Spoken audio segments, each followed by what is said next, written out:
വർഷം 1922. ജർമ്മനിയിൽ ഒരു പ്രദേശമുണ്ട്.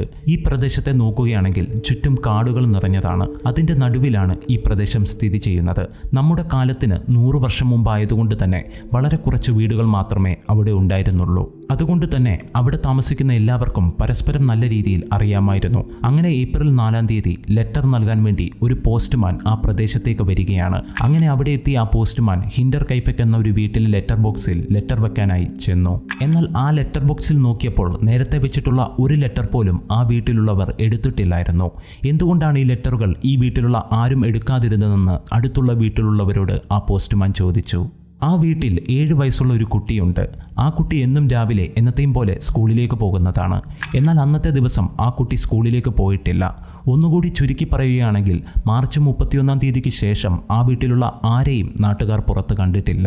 ഇങ്ങനെ പുറത്തിറങ്ങാതിരിക്കാൻ വേണ്ടി മാത്രം എന്താണ് അവർ ആ വീട്ടിൽ ചെയ്തുകൊണ്ടിരിക്കുന്നതെന്ന് അറിയാൻ വേണ്ടി ചുറ്റുമുള്ള നാട്ടുകാർ എല്ലാവരും കൂടി ആ വീട്ടിലേക്ക് ചെന്ന് നോക്കി. എന്നാൽ അവിടെ ചെന്ന നാട്ടുകാർ കണ്ടത് 6 പേരുടെ അഴുകിയ മൃതദേഹമായിരുന്നു. ആ വീട്ടിൽ 6 പേരെ തലക്കടിച്ച് പറയാൻ പറ്റാത്ത രീതിയിൽ വളരെ കൊടൂരമായി കൊന്നിട്ടിരിക്കുകയായിരുന്നു. അതിനുശേഷം പോലീസ് ഈ കാര്യത്തെക്കുറിച്ച് അന്വേഷിച്ചപ്പോൾ ഒരുപാട് ഞെട്ടിക്കുന്ന കാര്യങ്ങൾ കണ്ടെത്താൻ സാധിച്ചു. ആ 6 കൊലകൾ ആരാണ് ചെയ്തത്, എന്തിനു വേണ്ടിയാണ് ചെയ്തത്, അന്ന് രാത്രി ഹിൻഡർകൈഫെക് എന്ന വീട്ടിൽ എന്താണ് സംഭവിച്ചത്, ഈ ചോദ്യങ്ങൾക്കുള്ള മറുപടി ഇതുവരെ കണ്ടെത്താൻ സാധിച്ചിട്ടില്ല. ഈ സംഭവം ഇതുവരെ ഒരു അൺസോൾവ്ഡ് കേസായി തുടർന്നുകൊണ്ടിരിക്കുകയാണ്. അതിനു മാത്രം ഈ കേസിൽ എന്ത് കാര്യമാണ് ഒളിഞ്ഞിരിക്കുന്നത്, മാത്രമല്ല ഇൻവെസ്റ്റിഗേഷനിൽ എന്തൊക്കെയാണ് കണ്ടെത്താൻ സാധിച്ചത്. ഇന്ന് നമ്മൾ കാണാൻ പോകുന്നത് 100 വർഷമായി തെളിയിക്കാൻ സാധിക്കാത്ത ഹിൻഡർകൈഫെക് മർഡേഴ്സ് എന്ന സംഭവത്തെക്കുറിച്ചാണ്. So hello guys, welcome back.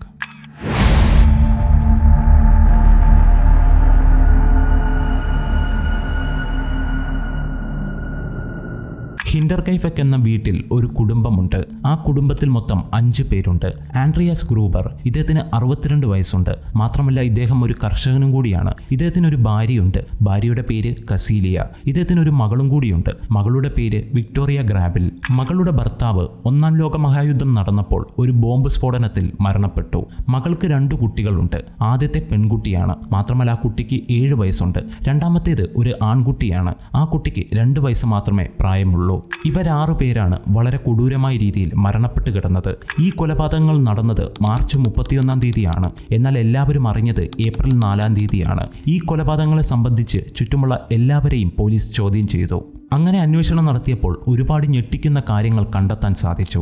Hinterkaifeck എന്ന ഈ വീട്ടിലെ കുടുംബം പുറത്തുള്ള ആരുമായിട്ടും വലിയ തോതിൽ അടുപ്പമില്ല. ഈ കുടുംബം എപ്പോഴും അവിടെ ഒറ്റയ്ക്കാണ് താമസിക്കുന്നത്. അത് മാത്രമല്ല ഈ കൊല നടക്കുന്നതിന് 6 മാസങ്ങൾക്ക് മുമ്പ് ഈ വീട്ടിലെ മുതിർന്ന പൗരനായ ആൻഡ്രിയാസ് ഗ്രൂബർ ഈ വീട്ടിൽ എന്തൊക്കെയോ നിഗൂഢപരമായിട്ടുള്ള കാര്യങ്ങൾ സംഭവിക്കുന്നുണ്ടെന്ന് തൊട്ടടുത്ത വീട്ടിൽ താമസിക്കുന്ന ഒരാളോട് പറഞ്ഞിരുന്നു. ആൻഡ്രിയാസ് തൊട്ടടുത്ത വീട്ടിൽ താമസിക്കുന്ന ആളോട് പറഞ്ഞത് അവരുടെ വീടിന്റെ മുകളിലെ മച്ചിന്റെ ഭാഗത്തായിട്ട് ചില വ്യത്യാസമായ ശബ്ദങ്ങൾ കേൾക്കുന്നുണ്ട്. മാത്രമല്ല ആരോ നടക്കുന്നത് പോലെയുള്ള ശബ്ദങ്ങളും കേൾക്കുന്നുണ്ട്. മാത്രമല്ല ഒരു ദിവസം അദ്ദേഹത്തിന്റെ വീട്ടിൽ ഒരു ന്യൂസ് പേപ്പർ കാണാനിടയായി. ആ ന്യൂസ് പേപ്പർ അദ്ദേഹത്തിന്റെ കുടുംബത്തിലുള്ള ആരും വാങ്ങിച്ചതല്ലായിരുന്നു. ഒന്നുകൂടി പറയുകയാണെങ്കിൽ ആ പ്രദേശത്ത് ആരും ഈ ന്യൂസ് പേപ്പർ വാങ്ങാറില്ല. അതോടൊപ്പം തന്നെ അദ്ദേഹത്തിന്റെ വീട്ടിൽ അദ്ദേഹം വെച്ചിരിക്കുന്ന ചാവികളെല്ലാം പലപ്പോഴും കാണാതെ പോയി. മാത്രമല്ല ഒരിക്കൽ അദ്ദേഹത്തിന്റെ ടൂൾ ബോക്സ് ആരോ തുറന്നതായി അദ്ദേഹത്തിന് സംശയം തോന്നി. കാരണം ആ ടൂൾ ബോക്സിലുള്ള ടൂൾസ് എല്ലാം ആരോ എടുത്തിട്ട് വീണ്ടും അവിടെ വെച്ചതുപോലെയായിരുന്നു ഇരുന്നത്. ഇതുപോലെയുള്ള പല അമാനുഷികപരമായിട്ടുള്ള കാര്യങ്ങൾ അദ്ദേഹത്തിന്റെ വീട്ടിൽ സംഭവിച്ചിട്ടുണ്ട്. അതോടൊപ്പം തന്നെ മറ്റൊരു കാര്യമാണ്, ഈ കൊല നടക്കുന്നതിന് 6 മാസങ്ങൾക്ക് മുമ്പ് കാട്ടിൽ നിന്നും ആരോ അദ്ദേഹത്തിന്റെ വീട്ടിലേക്ക് കയറി വന്ന പോലെയുള്ള ബൂട്ട് പ്രിന്റുകൾ അവിടെ കാണാൻ സാധിച്ചു. മാത്രമല്ല ആ ബൂട്ട് പ്രിന്റുകൾ കാട്ടിൽ നിന്നും അദ്ദേഹത്തിന്റെ വീട്ടിലേക്ക് ആരോ വന്നതുപോലെയായിരുന്നു ഉണ്ടായിരുന്നത്. തിരിച്ച് ആ കാട്ടിലേക്ക് പോയതിനുള്ള ഒരു ബൂട്ട് പ്രിന്റുകളും അവിടെ കാണാൻ സാധിച്ചില്ല. ഈ സംഭവങ്ങൾ കേട്ട അയൽക്കാരൻ അദ്ദേഹത്തെ സമാധാനിപ്പിച്ചു. അതോടൊപ്പം തന്നെ കുടുംബത്തിന്റെ രക്ഷയ്ക്കായി ഒരു തോക്കും അദ്ദേഹത്തിന് കൊടുത്തു. എന്നാൽ ആൻഡ്രിയാസ് ആ തോക്ക് വാങ്ങാൻ മടിച്ചു. ഇത്രയും കാര്യങ്ങൾ സംഭവിച്ചിട്ടും അദ്ദേഹം പോലീസ് സ്റ്റേഷനിൽ ഈ കാര്യങ്ങൾ റിപ്പോർട്ട് ചെയ്തില്ല. കുറച്ചും കൂടി അന്വേഷണം നടത്തിയ പോലീസുകാർക്ക് ഒരു കാര്യം കൂടി മനസ്സിലായി. അതെന്തെന്നാൽ ആ വീട്ടിൽ ഇവർ 5 പേരല്ലാതെ 6ാമതൊരാളും കൂടി മരണപ്പെട്ട് കിടന്നിരുന്നു. അത് വേറെ ആരുമല്ലായിരുന്നു, ആ വീട്ടിലെ വേലക്കാരിയായിരുന്നു. അവർ 1992 മാർച്ച് 31 രാവിലെയാണ് ആ വീട്ടിൽ ആദ്യമായി ജോലിക്ക് വന്നത്. ചുരുക്കി പറയുകയാണെങ്കിൽ അവർ അന്നത്തെ ദിവസമാണ് ആദ്യമായിട്ട് ആ വീട്ടിൽ ജോലിക്ക് വന്നത്. അതോടൊപ്പം തന്നെ അവരുടെ ജീവിതത്തിൽ ജീവനോടെ ഇരുന്ന അവസാനത്തെ ദിവസവും അത് തന്നെയാണ്. ആ വീട്ടിൽ ജോലിക്ക് വന്ന ആദ്യത്തെ ദിവസം തന്നെ അവർ മരണപ്പെട്ടു. ആ സ്ത്രീ ജോലിക്ക് വരുന്നതിന് മുമ്പ് കൃത്യമായി പറയുകയാണെങ്കിൽ 6 മാസമായിട്ട് ആ വീട്ടിൽ വേറെ ആരും ജോലിക്ക് വന്നിട്ടില്ല. 6 മാസങ്ങൾക്ക് മുമ്പ് ഒരാൾ ആ വീട്ടിൽ ജോലിക്ക് നിന്നിരുന്നു. എന്നാൽ കുറച്ചുനാൾ കഴിഞ്ഞപ്പോൾ അദ്ദേഹം ആ ജോലി മതിയാക്കി. അയാളോട് പോലീസ് നിങ്ങൾ എന്തുകൊണ്ടാണ് ആ വീട്ടിലെ ജോലി മതിയാക്കിയതെന്ന് ചോദിച്ചപ്പോൾ ഒരു വ്യത്യാസമായ കാര്യമാണ് അയാൾ പറഞ്ഞത്. ആ വീട്ടിൽ വ്യത്യാസമായ ചില ശബ്ദങ്ങൾ കേൾക്കാറുണ്ട്. അതോടൊപ്പം തന്നെ ജോലി ചെയ്യുമ്പോൾ ആരോ ഒളിഞ്ഞിരുന്ന് ശ്രദ്ധിക്കുന്നത് പോലെ തോന്നി. അതോടൊപ്പം തന്നെ ആ വീട്ടിൽ ഒരുപാട് അമാനുഷികപരമായിട്ടുള്ള കാര്യങ്ങൾ സംഭവിക്കാറുണ്ട്. അതുകൊണ്ട് തന്നെ അതൊരു പ്രേത വീടും കൂടിയാണ്. ഈ കാരണം മൂലമാണ് അയാൾ 6 മാസങ്ങൾക്ക് മുമ്പ് ആ ജോലി മതിയാക്കിയത്. ഇതിൽ മറ്റൊരു കാര്യം എന്തെന്നാൽ കൊല നടന്നിട്ട് 4 ദിവസങ്ങൾ കഴിഞ്ഞിട്ടും ചുറ്റുമുള്ള ആളുകൾ ഒരു കാര്യവും അറിഞ്ഞിട്ടില്ല. ഈ കാര്യത്തെക്കുറിച്ച് അയൽക്കാരോട് പോലീസ് അന്വേഷിച്ചപ്പോൾ അവർ പറഞ്ഞത് ആ വീട്ടിൽ നിന്നും ചിമ്മിനി വഴി എപ്പോഴും പുക വന്നുകൊണ്ടേയിരുന്നു. അതുകൊണ്ട് തന്നെ അവർ ആ വീട്ടിൽ ഉണ്ടായിരിക്കുമെന്നാണ് ഞങ്ങൾ വിചാരിച്ചത്. അതായത് കൊല നടന്നിട്ട് 4 ദിവസങ്ങൾ കഴിഞ്ഞപ്പോഴും അവരുടെ വീടിനുള്ളിലെ ചിമ്മിനിയിൽ നിന്നും പുക വന്നുകൊണ്ടേയിരുന്നു. അതുകൊണ്ട് തന്നെ അയൽക്കാർക്കാർക്കും ഒരു സംശയവും തോന്നിയില്ല. അതുമാത്രമല്ല ആ വീട്ടിലുള്ള പശുക്കൾക്ക് ആരോ ഭക്ഷണം നൽകിയിട്ടുമുണ്ട്. മാത്രമല്ല ആ പശുക്കളിൽ നിന്നും പാല് കറന്നിട്ടുമുണ്ട്. ഇതെല്ലാം വെച്ച് നോക്കുമ്പോൾ കൊല ചെയ്തിട്ട് കൊലയാളി 4 ദിവസം ആ വീട്ടിൽ താമസിച്ച പോലെയാണ്. വീട്ടിലുള്ള ചിമ്മിനിയിൽ നിന്നും 4 ദിവസവും പുക വന്നുകൊണ്ടിരുന്നതുകൊണ്ട് തന്നെ ചുറ്റുമുള്ള ആൾക്കാർക്ക് ഒന്നും തന്നെ സംശയം തോന്നിയില്ല. ശേഷം പോസ്റ്റ്മാൻ വന്ന് കാര്യങ്ങൾ പറഞ്ഞപ്പോഴാണ് എല്ലാവർക്കും മനസ്സിലായത്. പോസ്റ്റ്മോർട്ടം റിപ്പോർട്ടിൽ പറയുന്നത് കൊല ചെയ്യപ്പെട്ട എല്ലാവരുടെയും തല വളരെ കൊടൂരമായ രീതിയിൽ അടിച്ചുടച്ചിട്ടുണ്ടെന്നാണ്. മാത്രമല്ല എല്ലാവരുടെയും തലയോട്ടിയും തകർന്നിട്ടുണ്ട്. റിപ്പോർട്ടിൽ പറയുന്നത് അവസാനമായി മരണപ്പെട്ടത് വിക്ടോറിയയാണെന്നാണ്.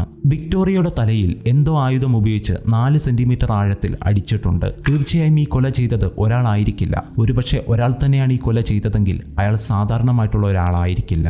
ഇതിൽ എല്ലാവരെയും ഞെട്ടിക്കുന്ന മറ്റൊരു കാര്യം എന്തെന്നാൽ ആ വീട്ടിലെ 7 വയസ്സ് പ്രായമുണ്ടായിരുന്ന പെൺകുട്ടി എന്തോ കണ്ട് ഭയന്ന് തലയിലെ മുടികളെല്ലാം പറിച്ചെടുത്ത് മരണപ്പെട്ടിരുന്നു. ഇത്രയേറെ സംഭവങ്ങൾ നടന്നിട്ടും ചുറ്റുമുള്ള ആൾക്കാർ ഒരു ശബ്ദം പോലും കേട്ടിട്ടില്ലായിരുന്നു. ഒന്നുകൂടി പറയുകയാണെങ്കിൽ ആ രാത്രി വളരെ സമാധാനത്തോടെയാണ് കടന്നുപോയത്. കൊല ചെയ്യാൻ വേണ്ടി കൊലയാളി ഉപയോഗിച്ച ഒരു ആയുധം ആ വീട്ടിൽ നിന്നും പോലീസുകാർ കണ്ടെത്തി.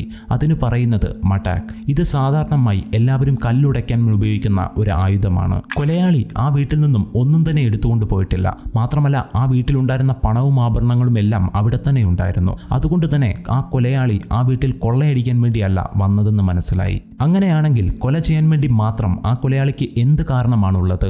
എന്തിനു വേണ്ടിയാണ് ഈ കൊലകൾ അയാൾ ചെയ്തത്? ഈ കൊലപാതകവുമായി ബന്ധപ്പെട്ട് കുറച്ചുപേരെ പോലീസ് സംശയിച്ചു. അതിൽ ഒന്നാമത്തേത് വിക്ടോറിയയുടെ ഭർത്താവാണ്. വിക്ടോറിയയുടെ ഭർത്താവ് 1-ാം ലോക മഹായുദ്ധത്തിൽ ഒരു ബോംബ് സ്ഫോടനത്തിനിടയിൽ മരണപ്പെട്ടുവെന്ന് തുടക്കം പറഞ്ഞിരുന്നല്ലോ.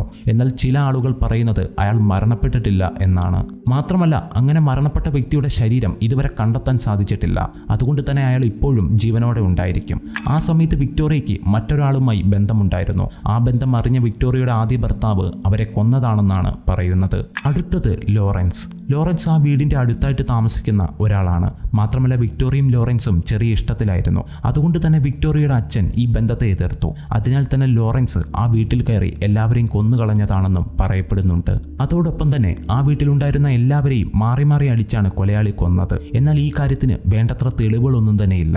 ഈ കൊലകളെല്ലാം ആരാണ് ചെയ്തത്? മാത്രമല്ല വീടിനുള്ളിൽ കണ്ടിരുന്ന ആ ബൂട്ട് പ്രിന്റ് ആരുടെയായിരുന്നു? മാത്രമല്ല ചുറ്റുമുള്ള ആളുകൾ എന്തുകൊണ്ടാണ് ശബ്ദം കേൾക്കാതിരുന്നത്?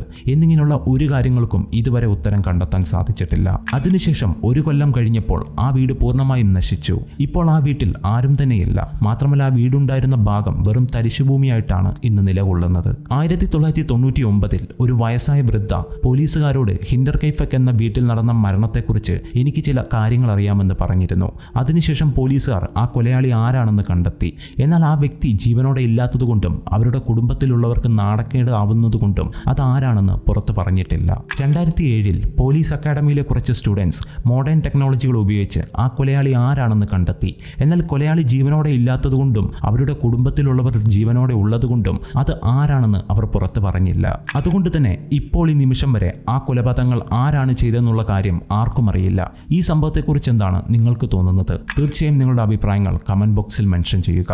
വീഡിയോ ഇഷ്ടമായാൽ ലൈക്ക് ചെയ്യുക. ചാനൽ ഇഷ്ടമായാൽ സബ്സ്ക്രൈബ് ചെയ്യുക.